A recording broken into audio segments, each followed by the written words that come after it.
Ամիս եւ ավել առաջ ի պատասխան լրատվամիջոցներից մեկի հարցադրման նշել է, որ հիմնական դիրքորոշումը կներկայացնի դատարաններում քննվող հայցերի շրջանակներում, ինչու այդ որոշումը այսօր 1 ամիս անց չկայացվեց, դատարանության դիրքորոշմանը ականատես չեղանք։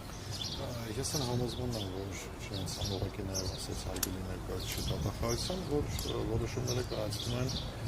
ոչ իր մակարդակով, ես համոզված եմ նաև ոչ գլխավոր դատախազի մակարդակով, համոզված եմ, որ այն մակարդակներով են կայացվում եւ դեռ չեմ հասցրել այդ մակարդակներից որևէ ցույցում ստանում այդ գործով հետագա ճակատագրի մասին։ Իմ գործընկերը բավականին հիմնված միջնորդությամբ օգնեց դատախազությանը այս իրավական խառնաշփոթը, այս խնդրից հեռու գնալ, կանոնացնել այս process-ը գոնե այս փուլով, այսինքն հարց բարձրացրեց երբեք այցից հրաժարվելու, կամ պատրաստվում եք հրաժարվել թե ոչ, եւ երկրորդ իրավական հարցը բարձրացրեց դատարանի առջեւ միջնորդության վարքան, որ արագացված կարգ կիրառվի եւ հայցը ակնհայտ ամենը լինելու հիմքով մերժի։ Այս ամեն ինչը բխում է ուղիղ բոլորի շահերից, Հայաստանի Հանրապետության քաղաքացու շահերից։ Դե սա վերջին հաշվով, մեծ հաշվով Հայաստանի Հանրապետության քաղաքացու դեմ ուղղված process-ը։ Մենք համոզված ենք, որ վերջնահանգությունում հայցը չի կարող բավարարվել, թե սահմանադրական դատանի որոշման լույսի ներքո եւ թե ընդհանրապես բնության մեջ եւ այդ վնասները կրելու է Հայաստանի Հանրապետության պետական բյուջեն։ Մենք այդպիսի նպատակներ չենք հետապնդում։ Մենք ընդհակառակը բացատրում ենք մարդկանց տարի եւ ավել ժամանակահատված, որ մի խանգարեք մարդկանց օրինական ձեռնարկատիրական գործունեությանը եւ ձեր քաղաքական նպատակներին հասնելու համար այս ուղին մի ընտրեք։ Մամակինյան, ձեր ակնկալիքը ամեն դեպքում ըստ ձեզ դատախազությունը կգնա ձեր մատնանշած ճանապարհով թե ոչ եւ ինչ ճանապարհ ունեն խուսանավելու սահմանադրական դատարանի աքսիոմատիկ այսպես որոշումից։ Եթե դատախազությունը որոշում կայացնի ինքնուրույն, իմ կարծիքով կգնա։ Եթե այո, այդ ճանապարհով, եթե որոշմանը խանգարի քաղաքական կոմպոնենտ, իհարկե կընտրվի այլ որոշում։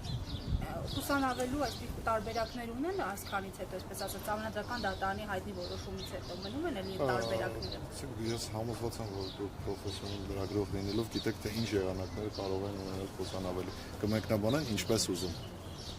Շատ պարզ է իրավիճակը։ Դատարանի դուռը կփակի։ Հա, կմեկնաբանեն ինչպես ուզում են։ Հարյուրավոր գործերի օրինակներ ես եւ դուք կարող ենք։ Համենայն դեպս իրավական դաշտում լրիվ փակուղային է, չէ՞։ Իրավական դաշտում որոշումները պետք է քաղաքական լինեն։ Իրավական դաշտում միանշանակ զարգացած երկրում ինչ պիտի լիներ, կամ այնպիսի երկրում, որտեղ Նիկոլ Փաշինյան չկար, օրինակ ինչ կլիներ ՍԴ-ի որոշումից հետո։ Տեսեք, այս process-ը ինքնին այսպես չէր սկսվել։ Լավ, ենթադրենք 3 էինք զարգացել, այդ ՍԴ-ի որոշումից հետո ինչ կլիներ, պարոն Մակենյան, ասենք ավտոմատ կերպով պիտի սկսեին քանդվել բոլոր այն գործերը եւ հետ պահանջվեին բոլոր հայցերը գլխավոր դատախազության մոդելները։ Դատանի որոշումով արձանագրված է, որ օրենքում դեռ փոփոխություններ է պետք անել։ Իսկ դուք տեսել եք, որ ազգային ժողովում այդպիսի փոփոխությունների նախաձեռնություն ունի։ Այսինքն պետքները չի հարգել լինել։ Սահմանադրական դատարանը ուղիղ ցուցում է տվել ազգային ժողովում փոփոխություններ անել այս կամ այն կարգավորումներում չկան։ Այսինքն ապօրինի ցակումից ու գույքի վտանգության մասին օրենքի ամբողջ տրամաբանությունը քաղաքական է։ Սահմանադրական դատարանը որոշակի առումով, ես էլ եմ ասում, ամբողջությամբ իհարկե չեմ կիսում այն գնահատականները, բայց որոշակի առումով այո կարգավորել է այդ խառնաշփոթը։ Հիմա հուսանք, որ նաև իրավական բայց մենք չգիտենք որևէ դատական նիստ, որ այսպես միանգամից հայցահետ են վերցրել ու այո, բոլորը պարզապես այսպես ժամանակ ձգելով ինչ դիրիժողություն կստացվի։ Իդեպ դատախազի, մեղադրող դատախազի ելույթը մտնում էր իրավաբանության բանի մեջ կոնտեքստում։ Օրինակ են, որ ասեց, ես ինքնուրույն որոշում կայացնող չեմ, պիտի զեկուցվի եւ պիտի ուղիղ կենտրոնից մեզ ասեն։ Համարյա այդ տեքստը հնչեց դատախազի կողմից։ Հակառակ պարագայում այս որոշումների անտեսումը, սահմանադրական դատարանի որոշման անտեսումը Հայաստանի Հանրապետության միջազգային վարկանիշին հարված կլինի, թե ոչ, հաշվի առնելով, որ որոշումը ամենաբարձր մարմինը կայացվել։ Ոչ միայն միջազգային վարկանիշին, այլև տնտեսության ամբողջ սավալով, որտեղ մեր տնտեսությունը մեծ հաշվով նաև կախված է միջազգային ներդրողներից, այսինքն ավելի մեծ խաղացողներից, որոնք խոշոր սեփականատերեր են։ Երբ որ մարդիկ կտեսնեն, որ այստեղ օրենքը միատեսակ ու միանշանակ չի կիրառվում, ու ցանկացած ժամանակ կարող են մի շնչու քրեական գործի հարուցմամբ իրենք նաև դառնան ապրանքից օբյեկտիվ բռնկացման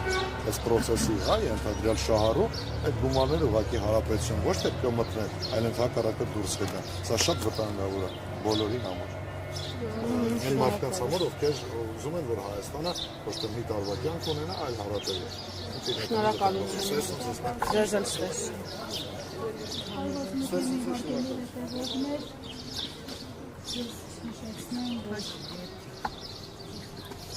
Սահմանադրական դատարանը թույլ տարվան հրապարակել է որոշում ապօրինի բռնական զանգվածների սահմանադրականության վերաբերյալ մասնագիտական հանրության